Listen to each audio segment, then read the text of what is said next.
खूब करें ना, केजरीवाल जी आ जाएं फ्री आजकल तो। एसआईआर कराने में कोई दिक्कत नहीं है, दिक्कत है इनकी प्रक्रिया से।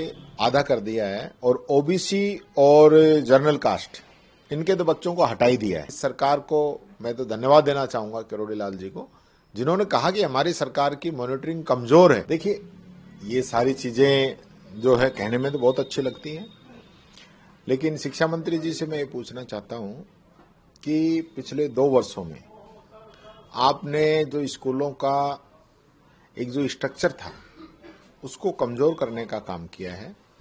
आपने अब तक 10 ऐसे ऑर्डर किए हैं जिनको आपने फिर वापस लेना पड़ा है।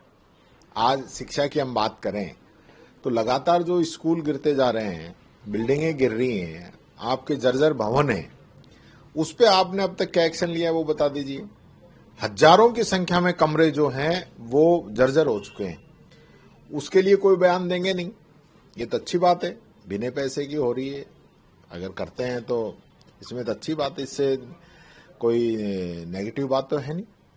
राष्ट्रगान और राष्ट्रगीत तो ये तो हमारे, मैं समझता हूँ, देशभक्ति की चीजें हैं और ये तो होनी चाहिए, होती रही है। ये नहीं कह रहे जब कौन से राष्ट्रगान और राष्ट्रगीत विद्यालयों के अंदर नहीं होता है, हम भी तो जब पढ़ते थे जब भी होता था। तो ये सिर्फ एक चर्चाओं में बने रहने के लिए कर रहे हैं। मुझे ये खुशी होती है कि अभी जैसे इन्होंने घोषणा की थी कि हम सभी बच्चों को 1200 रुपए देंगे ड्रेस के लिए, वो 1200 रुपए देते, अब उसको घटा के इन्होंने 600 कर दिया है, आधा कर दिया है। और ओबीसी और जनरल कास्ट इनके तो बच्चों को हटा ही दिया है। तो उस विषय में मंत्री जी बोलें और जो स्कूलों के अंदर मूलभूत सुविधाओं की जो कमी है उनको पूरा करने का काम करें। चुनाव आयोग ने 12 राज्यों में एसआर करने का निर्णय लिया है, वहीं असम में भी स्पेशल एसआर करेंगे, क्या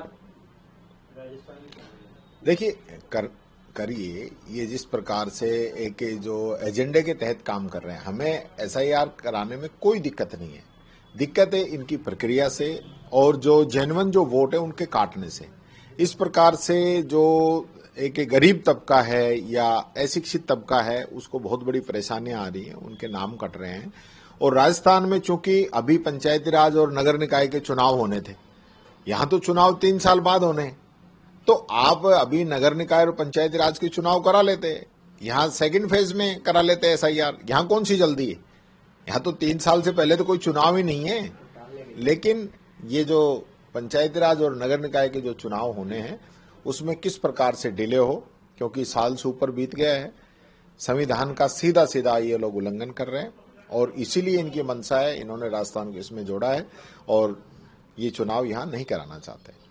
आम आदमी पार्टी के राष्ट्रीय संयोजक अरविंद केजरीवाल जी हैं, उन्होंने निर्दलीय प्रत्याशी नरेश मीणा का समर्थन किया, तो कितना फर्क पड़ेगा?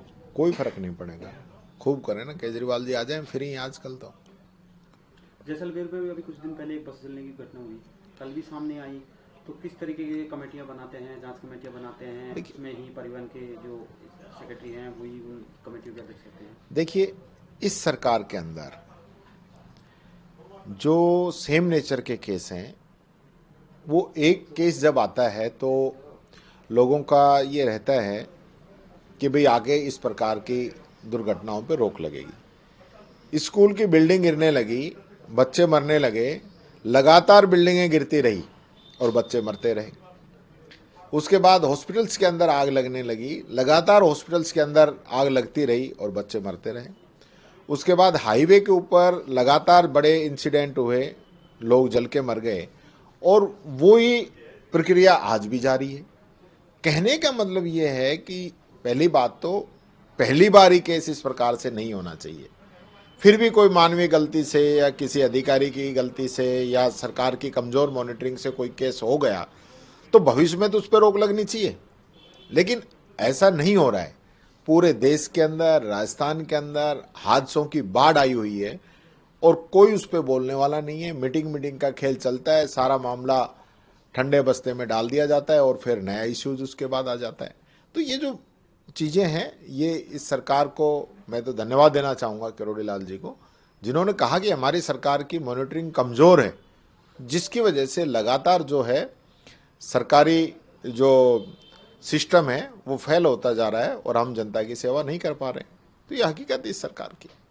तेजस्वी यादव कहते हैं अगर हमारी सरकार आई तो वक्फ बिल को हम फाड़ के तो संसद मैंने में सुना पास नहीं। ये कानून को मैंने सुना नहीं। तेजस्वी यादव ने कहा है कि हम गरीबों को, विधवाओं को 1500 रुपए पेंशन देंगे, दिव्यांगजनों को 3000 पेंशन देंगे, हर परिवार के अंदर सरकारी नौकरी देंगे। जो काम उन्होंने कहा है इस चीज को आप देखिए। वो बात मैंने सुनी नहीं, आपको कहां बता दी, मेरी तो जानकारी में है नहीं।